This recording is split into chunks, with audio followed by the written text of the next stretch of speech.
Welcome to my inn, the Carriage Rest Inn. It looks like the bard is about to begin. I'll pour you an ale over the stories, fables, and tales about Dorma's history and Vive's mystery. Let us see memories of Vive through his singular eye. So take a listen to the tales that we spin here at the Carriage Rest Inn.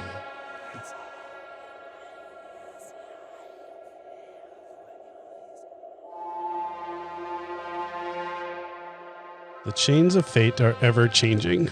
The dwarves of Iron Mist were experiencing this firsthand.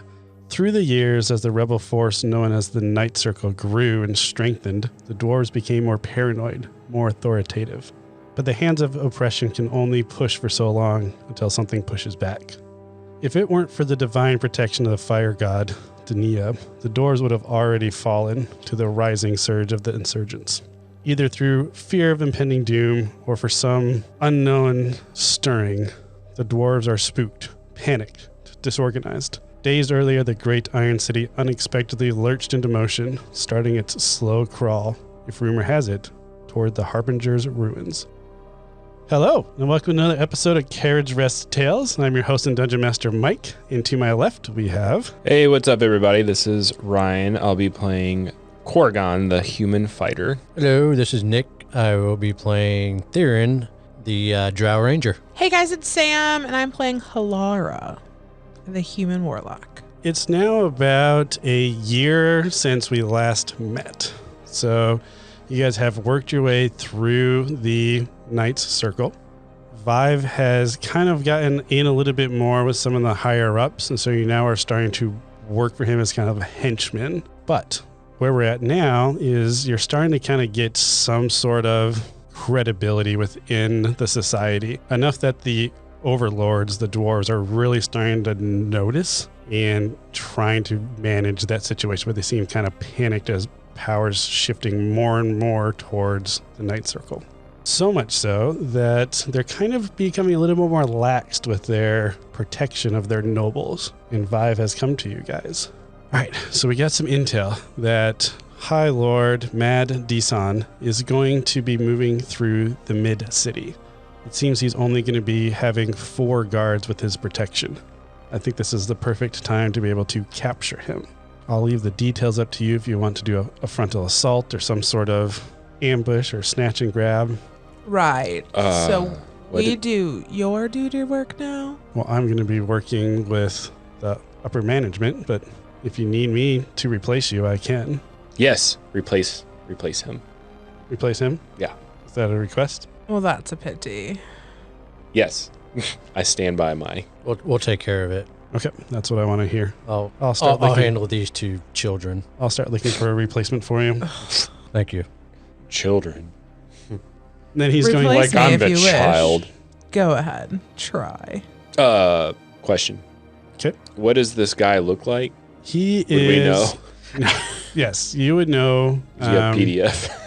Yeah, he has a PDF version of it. No, he is a redhead that's kind of got a nice full curly beard. You guys, I think, would know that he is the overseer of the Dwarven Festival Committee. What's his name again? High Lord Mad Desan. Like Dison. Yep. What's he the overseer of? The Dwarven Festival Committee.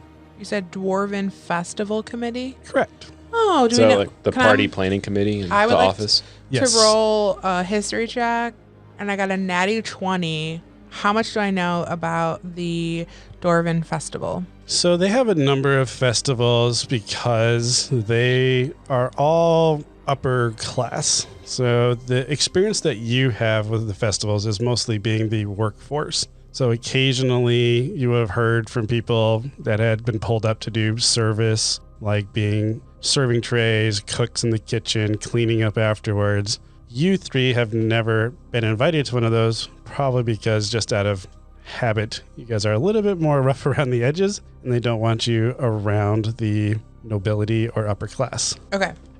Do we know what they're celebrating? That's the weird thing, is there's not really a festival that's coming up.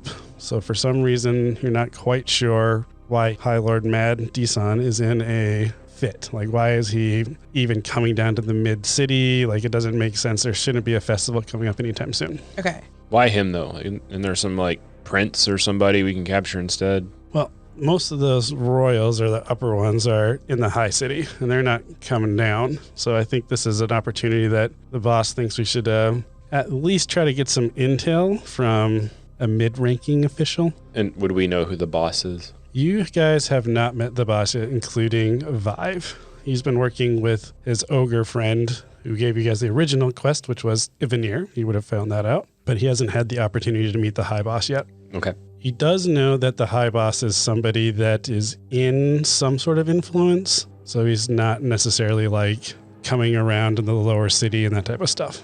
All right. Well, I'm ready. When Right. is Mad D-Sun supposed to come down? Go ahead and roll a d4, and we'll see if it's going to be morning, afternoon, dusk, or midnight. 2. 2, so midday. Where everyone can see us? Perfect. Not a problem. Everyone can see you. Yep. Do you mind it is still? I want them to see me. Do you mind it's For still those of you like, listening at home, I just got the eyebrows from Ryan, and they're continuing. Stop. But before we get started into this one, for the listeners and for the Dungeon Master, you guys have been in the order for a while now, for about a year. So you have gotten some new gear, you've gotten some new spells, you've leveled up 2 levels, so you're level 4 now. So what type of stuff am I working with here? Well, I have an flurry of spell cards in front of me. I believe there are 16 in front of me, and I'm not 100% sure I have them all. So I have found out as So you have confusion? Yeah, basically. Cast confusion on myself. I found it as a warlock. It's like cantrip heavy, but then like things boost your cantrips. So kind of figured that out. Pretty pumped about that. And I also have a mage armor, which I will be casting often. It's actually a cantrip. So excited about that. Yeah, so Theron, he's got himself a nice set of short swords. Does he have a bow yet, or is just full melee? Full melee. Awesome ranger. And he also has a hawk. Ooh, he's got a hawk now? Yeah. Nice familiar. I didn't know we could have animals. You can have animals. They Said exist no in the world. animals. I said no to large animals like a deer. I'm a large person. I need a large animal. So to remind the listeners and Ryan, you guys are in a dwarven fortress Ryan. city. So it's like a moving city. So it'd be really weird to have large animals appearing in the city. But if you can find a way to have smuggled one in or something, I'm all game for that. All right. What's the bird's name? I got to come up with one. Any suggestion? Alexander. The great. That's for a bird? Here, Alexander! It's kind of long. Huh? Alex. Alex? Oh, that's adorable. I vote Alex. How about Okay. Alex? All right, we'll do Alex. Okay, sounds good. Jeez. Check notes. Don't kill Alex. Yeah. Oh, perfect. A little Don't security. kill Alex. A little perfect. I like that little. All right, Corgan, what do you got new and exciting? I got some heavy armor. I am now wearing chainmail and a shield, and I'm also trying out the Cavalier subclass Nice. for the fighter, Which is normally a mounted class, right? which is why I'm looking for a mount. Perfect. As he eyes Halara. Get! You have a little whip. That's gonna be hard when my whole body turns to flame. No, they have some. I can take it. My beard's red. All right, so you guys got about half a morning. I think that's enough time that if you wanted to try to plan some sort of ambush, you probably could. We'll have to do some rolls for like stealth stuff because you are in mid-city, but you're not necessarily invited in. But I'll leave that up to you guys. What type Well- of attack or ambush or full frontal? What is your guys' full style? frontal. As I pull out my new flail and give it a whirl. Whirl? Yeah. You guys do excel in distractions. We Some do. more than others. Yeah, I think we'll come at all angles, so you can attack from the front. Okay. Right. So, are we taking Yeah, the High Lord, let's capture him if we can. or are we killing him? Capture. Let's keep him alive. Capture. What about everyone else? Kill him. What if the High Lord should break a leg? Oh, or a finger. All right. We keep the High Lord alive, All right. but we kill the guards. All Okay, right. understood. Yeah, Understood. we will. Corgan, I'm looking at you. What? Whatever you say. Right. All right. Why are you in charge? Because you two are children. Am not. If you two were in charge, we would not be here. So You just set keep it together. one thing on fire, and you're suddenly a child. You kill one guard and pay for it the rest of your Sure. I think life. at this point you guys have killed more than one guard. Let's go guns a-blazing, do they say? You'll know when to go. Whenever Corgan goes, that's when we go. So let's go ahead and fast forward. I need every- So during the day, I'm gonna have my eagle fly around and see if he can spot the High Lord so you're gonna kind ahead of do some of time. You kind of do some scouting with your eagle. He comes back and gives you information. So with that, you guys can have advantage on your. Let's do survival. Mm, Yeah. mm. And you're going to have advantage on it because we are getting some scouting from the ranger ahead of time. 7. Wow. 13. 9. All right. Woohoo! So with We your get guys' advantage. Man. Yeah, you have advantage. 14. We had a 7 with advantage, 13 and a 14. I rolled a 7 and a 3. So not amazing, 9 to but I'm 6. going to say that the 14 and the 13, you guys are moving along pretty good. Corgan, I need you to roll a d8. 7. Okay. Take 7 damage as while you guys were getting up into mid-tier, you unfortunately did run into a couple of patrols and guards that weren't quite fast enough to get out of the way. So in your scuffle to take care of them, you got a couple of slashes. Yeah. I actually only took 4. Oh, good. Nice. Do you have a feat? I do have a feat. I have 2. Nice. That's really great. You have a feature that lets you reduce damage. Yeah. All right, perfect. It's a heavy armor thing. So bludgeoning, piercing. I probably should have told you this when you asked. Bludgeoning, piercing, and slashing damage that is non-magical, I get to reduce by 3 while wearing heavy armor. Perfect. So you took 4 damage because of your nice heavy armor resistance. Ah, And- that's a good warm-up. Let's go. And you were able to knock out, drag out of the way, whatever the guards you need to do to get around them. The other 2 were fast enough to kind of duck off into the side. Cowards. You get a chance to hide out in a abandoned apartment, and you use your hawk to kind of scout out, and you're like, okay, it looks like High Lord Mad is going to be walking down this street. You know, you wait about an hour or so, and then you get to the point where he's about 200 feet away. Do we want to just roll initiative so we have an idea of like turn tracking as you guys are deciding what you want to do? Well, I think we've already decided I'm going first, right?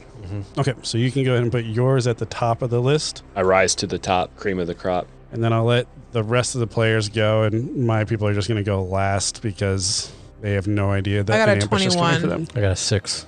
All right, they're about 200 feet away walking down the street. It's a pretty wide street. I picture mid-tier being nicer. It's still not upper-tier city, but it's not the cramped slums of lower city. So there's room for me to run down the street and get him. There's definitely room for you to run down the street, or you can wait for him to get a little bit closer. I'll leave that up to you. When is Corian going to attack? I think when he's within 60 feet, so I can dash. Okay. I guess I should tell you what it looks like. He has 4 guards around him in like a diamond pattern. Okay. I'm going to dash towards the head guard and just bash him out of the way with my shield. And then just pick up the High Lord and Try to run. Go ahead and do your attack on that head guard. 17. 17 beats. So you hit. Okay. So that was a shield bash. Sorry, did we say that's a D8? I think we did D6. D6, that makes more sense. Plus strength is what we did Okay. last time. So 5 damage.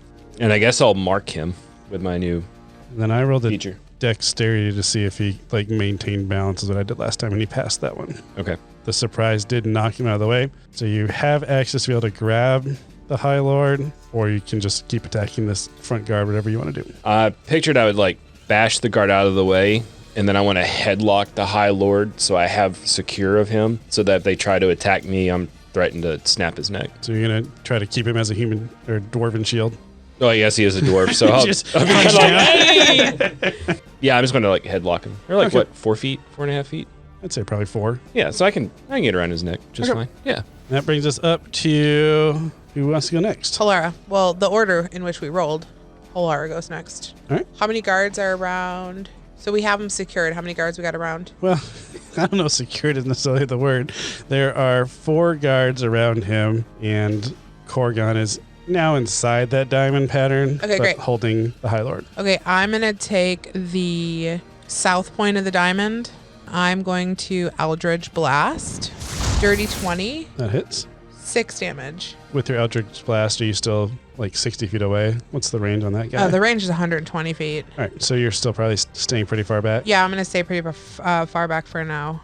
Also, I wanted to note, I don't think I explained it before. Did you want to know about my mage armor or no? Yeah, how does it work? So I took off my regular armor and then I cast mage armor. I'll cast it every morning.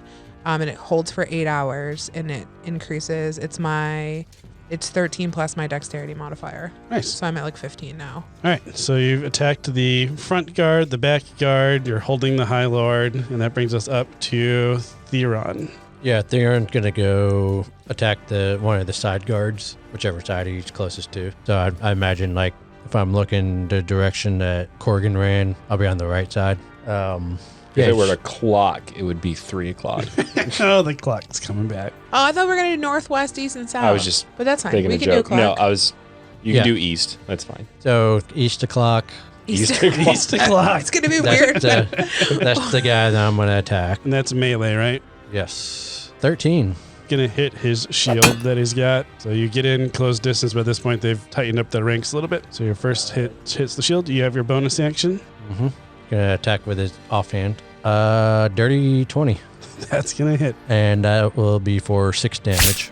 Nice hit. Now my enemies are going to go. You are holding the High Lord and trying to maneuver so that there's a block. Yeah. So I'm going to say that you're able to block 2 of the guards as they're trying to attack you just with the Lord in the way and they don't want to hit their Lord. But I'm going to say the other 2 are going to be able to take advantage and do a couple of quick shots on you as you're turning and facing and stuff like that. One of them is going to hit you with a short sword. Maybe. 19. It does hit. 8 slashing damage. Okay, so I'll take 5. The other one is going to say, such filth, lower tier, as your head starts to kind of reel, and I need you to make a wisdom saving throw. This is a bard that's casting vicious mockery. What do I add to that? Wisdom saving throw, so it's going to be just wisdom. You're not proficient in it. Nope. So just a straight roll. Straight roll plus wisdom. 5. So you fail, you take 3 psychic damage. I don't believe you get to reduce that one. No. And you have disadvantage on your next attack. Okay. That's the big one. And the other 2, they are not even concerned that they're getting attacked by 2 other people as they are trying to re-secure the High Lord. He's going to try to break free of you. I don't think he's going to succeed, but I'm going to roll it just to see. So the 2 competing strength checks as you're trying to hold the High Lord. I got a 7. Oh, man. This might be embarrassing. 17. So you're still holding on to him, and it brings it up to your turn.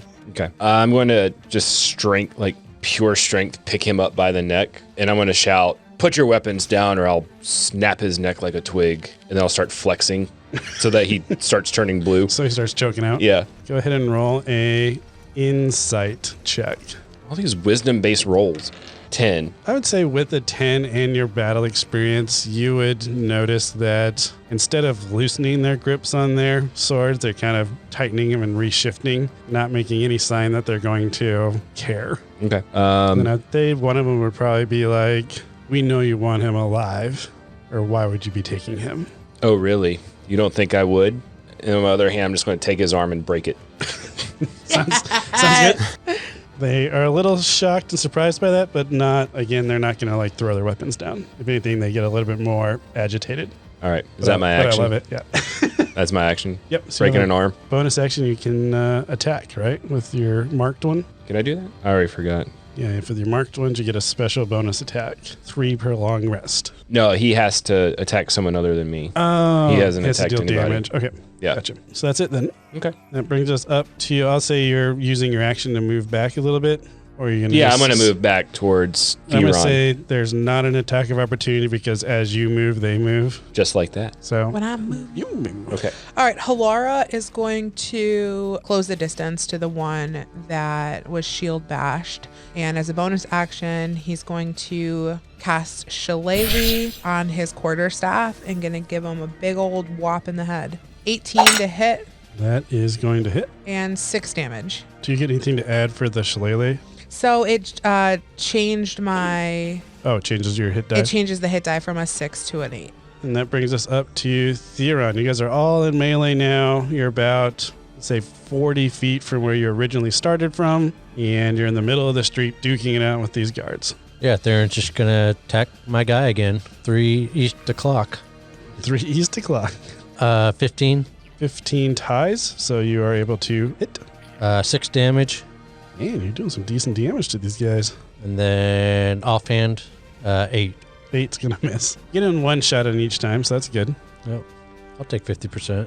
My turns. The one that you are attacking, Theron, is going to turn to you and say, "Fly away, little butterfly," as he's going to cast a vicious mockery at you. So I need you to roll a wisdom saving throw. 12. Ties go to the attacker. Woohoo! 2 psychic damage, but you have Are disadvantage. you still up? After 2. But you have disadvantage on your next attack roll.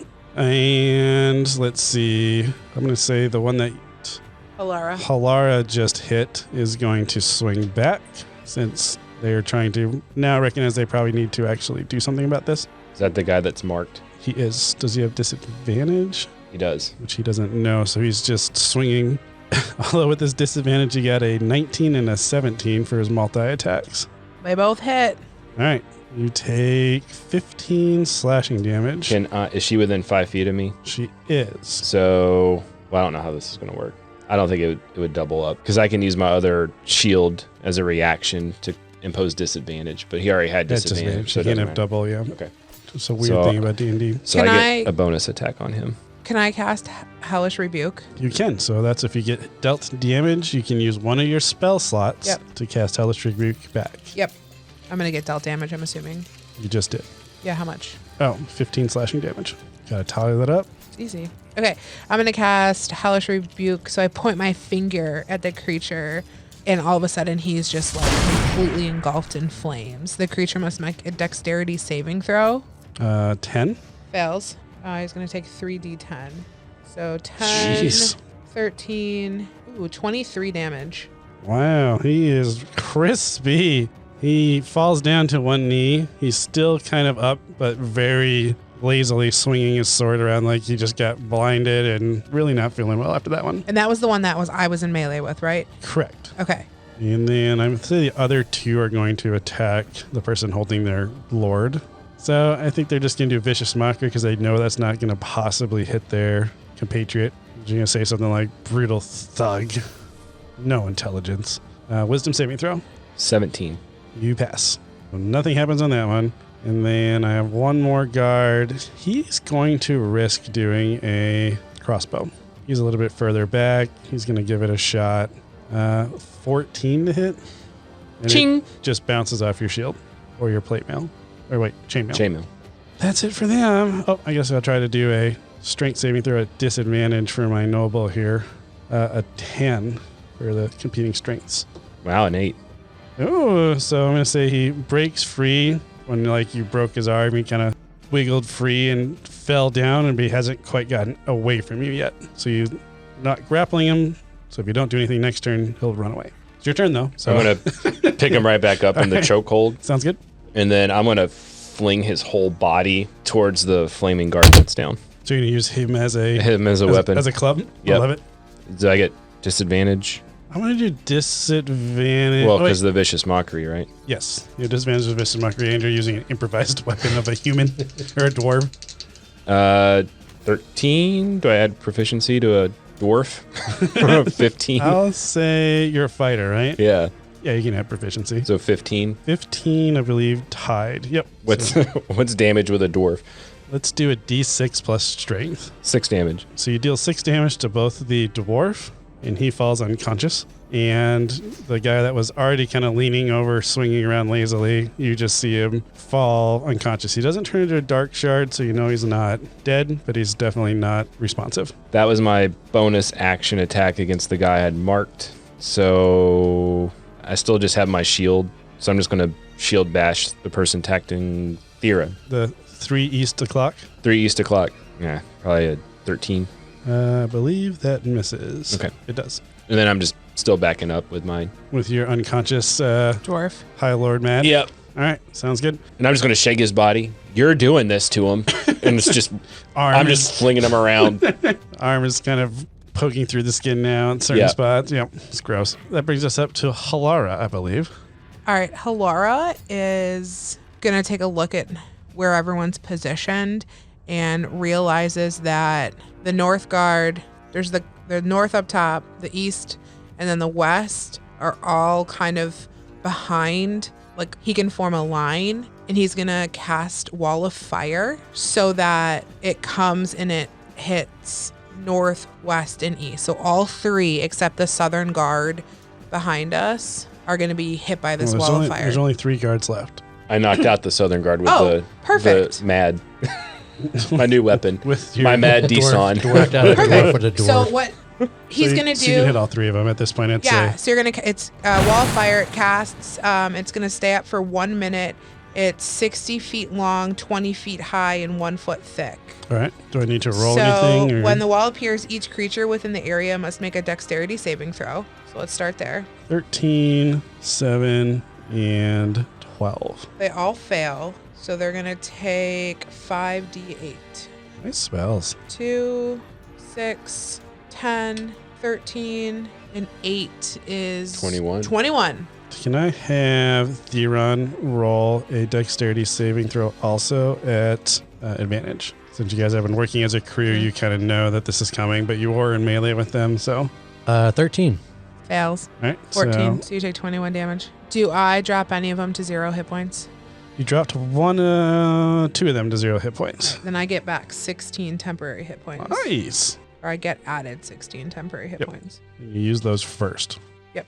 Now there's a wall of fire that's in the way. So I was going to say roll a perception check to see that you could see some citizens are starting to reappear from their houses with makeshift weapons. So I'd say as you guys turn away from this wall of fire to start running, you see that the citizens, there's maybe 3 or 4 of them at this point that have brandished like clubs. And they've came out into the streets to kind of make sure this lord is protected. What are you going to do with that information? They're starting to surround us. When the fighting broke out, you can see they ran inside. We're trying to find their weapons, and this is the few that have made it back outside. We're going to go back alleyways and, like the maze area where we can get lost. Yep. And So not the main streets, but any of side streets. yeah. Some of your we'll say you established an exit route with part of your pre-planning with your hawk. And I see And you're then- picking up a spell here, so yeah, what's I going was on? I was gonna cast fog cloud. All right, I'll let that happen. So that was the same way you guys kind of did a snatch and grab last time. Before we go, Corrigan's going to laugh. Ha ha! You've been had by the Night Circle. And like shake the limp body of the dwarf around. Hey, keep it down. We don't want to attract tension. We'll celebrate. Oh, we do. We'll celebrate later. Jeez. Halar's just going to put his head up and just start like stealthily trying to walk through the alleys. And Mads is over my shoulder just like a sack of potatoes. I'm just smacking him every once in a while. Flop it, and I'm going You to awake? say, yeah, he's kind of bleeding out everywhere, but you did take an opportunity to kind of stop the bleeding so he doesn't bleed out. But he is definitely battered, bruised, and everything by the time you return to what was the shop we were staying at? Leonard Cletus. What was his Cletus. name? No, what was his name? Anyone write it down? I wrote Tawilla down. Willa. I don't know who that is. card. That was like our card from this first session. I don't think I wrote anything down, which I normally do, but I'm playing an idiot fighter, so. I didn't write it down. Hold on. Let me see if I did. I did not. So we went to that guy's shop.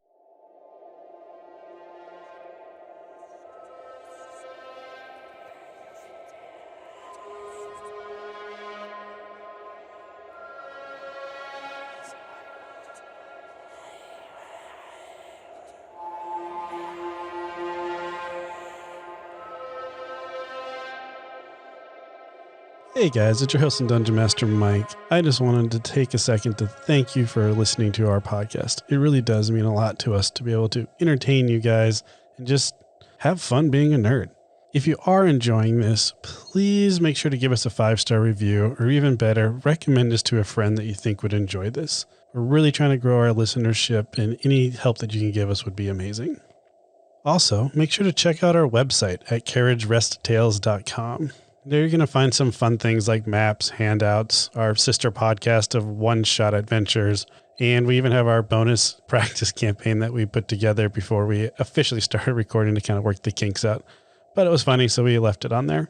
If you're looking for more daily interactions, you're also welcome to join our Discord.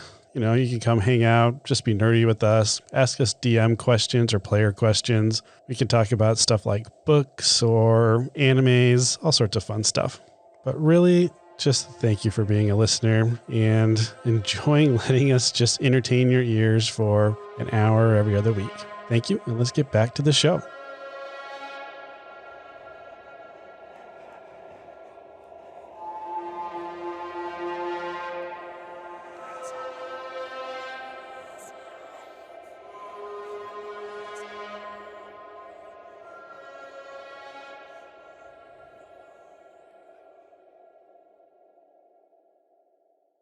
So you went to the shop that had the little half moon crest, which you know is the night circle symbol, which is basically a crescent moon, but then the circle gets completed. Does the Night Circle, do they have like branded armor? Like would they have like their signia on them? I'd say at this point they're starting to get renowned enough that they would have a emblem on some of their armor to try to strike fear and also gain support. I'm assuming I'd have it maybe on my shield. Like maybe I'm not high enough to be like armor worthy. Yeah, I think you'd at least have one item on, since Corgan seems excited about being in the order. I'd say you at least have like it on like a hilt of one of your mace or something. Or what do you have? A flail. A flail. So you'd have it on there and stuff like that. Nice job, guys. We got him. And I'm just going to throw the dwarf on the floor when we get back. Sounds good. As you are tying him up, you're trying to figure out how to tie him up with his like broken arm, but he's not going anywhere. You bound his feet and all that stuff. And then Vive starts asking him questions, and Mad is just not responding. And he keeps getting slapped around, and he's not responding. And then go ahead and roll a perception check. 7. 10. 4. All right, yeah, it takes you guys a very long time, so probably a couple of hours while this quote-unquote torture, trying to get questions, trying to get answers out of him, and Mad's just not saying anything. But then you start realizing that Mad's moving his hands, trying to signify or single or something like that. And then you start thinking back to your encounter, and Mad didn't actually talk during that whole encounter. Instead, he was giving hand signals to his guards. He's casting a spell, and I'm going to punch his hand. Stop. Kitty cat. Kitty. He screams. Like, Bye. Can we borrow you for a moment? Yeah, I'm not getting anything with this guy anyways. What's up? Right.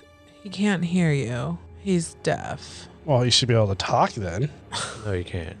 That's not That's how not how that that works. But he's not making any noise at all. I mean, Right. maybe he can't hear me, but can he still talk? No. All right, well, we're going to have to figure out how to get some answers out of him. So I'm just going to go up to put my fist in his face. You talk, or I'm punching you in the face. Right. Get a piece of paper And and a pencil.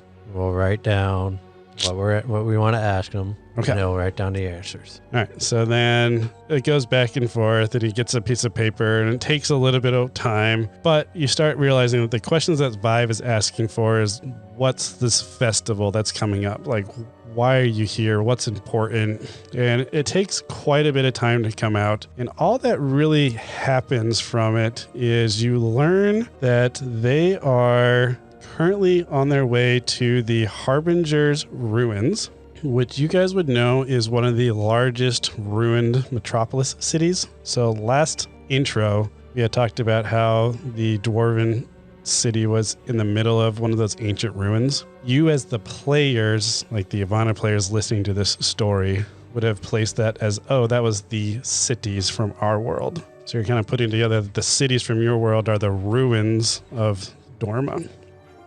So the cities of Ivana are the ruins of Dorma. Correct. So I'm confused. Woods is confused. So I Wait, feel like Woods or like, Halara? No, I feel like in the middle of this like storytelling, Woods is going to be like, no, Miss, go back. I need you to go back. So when you say they're the city, like they come to Ivana, or is it just the same thing? It's like the same locations that the cities are in, except for their ruins that have been abandoned. I think it's like the Upside Down and Stranger Things. Okay. So you got like the city of Hawkins, but when they go into the Upside Down, it's just like this other realm, but the buildings are still there. They're just dilapidated. Correct. They're beat down. And So like Carmine's Cave. Like Carmine's Cave. One side was nice and pretty. Yep. Other side was kind of run down, decrepit. Okay. Go back to your story. So you guys learn that they are on their way to the Harbinger's Ruins, which you would know is the same location as Black Bay Harbor. You guys also discover that the reason they're going to the Harbinger's Ruins is to perform the ritual of divine protection. You're not quite sure what he means by that, and he's kind of being a little bit hush-hushed about it, and he's starting to like shut down a little bit more. And then Vive begrudgingly says, I'm going to have to get some help for this. About 2 or 3 hours later, you see that gnome that turns into a big ogre, Evanir. He opens the door and quickly kind of closes it. And he's like, I need all of you to gather. And that's including Vive. The boss is here. But before he comes in, we need you guys to complete the oath. I'm just immediately stepping forward. What's the oath? The boss is a person of power. I like him already. He needs some assurances that his position won't be compromised. So you're going to have to say an oath that forbids you from discussing who he is, unless he explicitly gives you permission that you can. If you try, it'll kill you. So it's basically casting the unbreakable vow. I kneel and I'll take your oath. Vive and Korgon both take a knee and get the oath put on them, and it's basically the symbol of the Night Circle branded on the back of your hand. Can I have 2? I don't think that works that way, but you can maybe get a tattoo on the other side. So you look at Theron and Halara. Theron takes a knee. He's ready to go. Okay, same thing. He says a couple of words, touches your hand, and that symbol appears on the back of your hand. Halara's having difficulty with this. Okay. Because Halara's motive, he only uses people until they're no longer useful to him. Okay. So this is a bond that he's nervous about, because there might be a point where this is no longer useful to him, and he is really reluctant. So seeing this reluctance, you hear Vive kind of under his breath at Korgon and Theron. Boys, are you going to handle this, or do I need to? And I'm going to stand up and grab you by the shirt, take the oath or get out. And he's flexed. He's ready to throw you out the door. Halara's going to stare at kind of all of them. He's going to kneel, but he's going to pull his like sleeve up and have them show his bicep. He does not want to be branded on his hand. Is Halara taking the brand, though? Yeah, he's going to take the brand, but he's going to take it somewhere that he can easily conceal it, like his top of his... They're perfectly fine with that. Yeah. As you get the brand and it settles, you see Vive resheath his dagger that he had already pulled out that you didn't notice. The entire time, he's locked eyes with Vive. Go ahead and roll an insight check. 14. You would sense with the comments earlier about him finding the replacement for you and you kind of holding up the proceedings, you could see in his eyes that he was just ready to kill you. Okay. I'll let you play with that later as you decide. Yeah, I mean, Halar does not like Vive. Oh, I imagine. He thinks that he's a waste. I'm going to mutter coward as I walk past Halara and then kneel right by Vive. So you guys all have your brands, and as soon as the ceremony's done, everybody's got the oath put on them. Ivanir steps forward and puts down like a silver platter, it basically looks like. And this little portal kind of thing opens up on it. And then stepping out of the portal is a large centaur, which you guys, the players, would know is Damien. But he's not called Damien in this story or this past. He's called the Professor. Professor.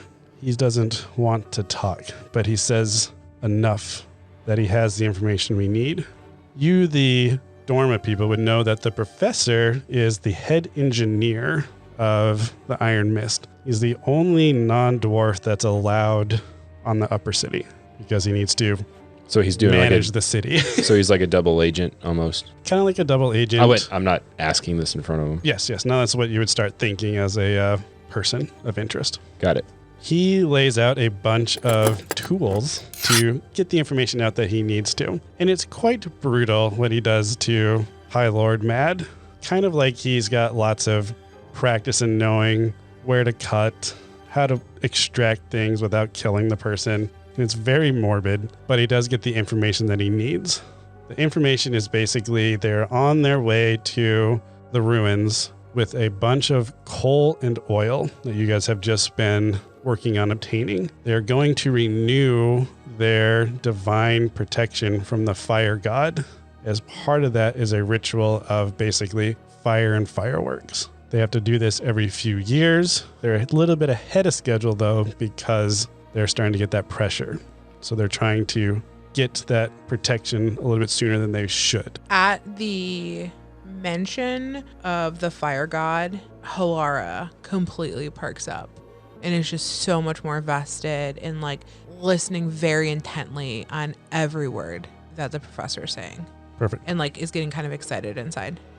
So this goes on for maybe a couple of hours. Professor does not care that you're there. He's not fazed by the slightest. He has complete trust because you guys all have that nice brand. After a couple hours, you see him like wipe the sweat from his brow, turns around, gives a wink at Ivanir. Okay, we've got 3 days. There's going to be a festival. We need to take over that festival. We need to be the ones to present the gift. We need to be the ones to get the divine blessing. I have a plan. Another memory for Nomus to hold. But there's more still to be told.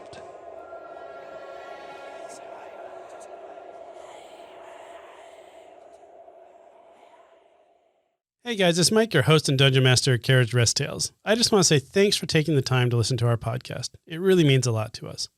If you are enjoying the content and you haven't already, please give us a 5-star review. It's really going to help us grow our listenership and be able to reach more people.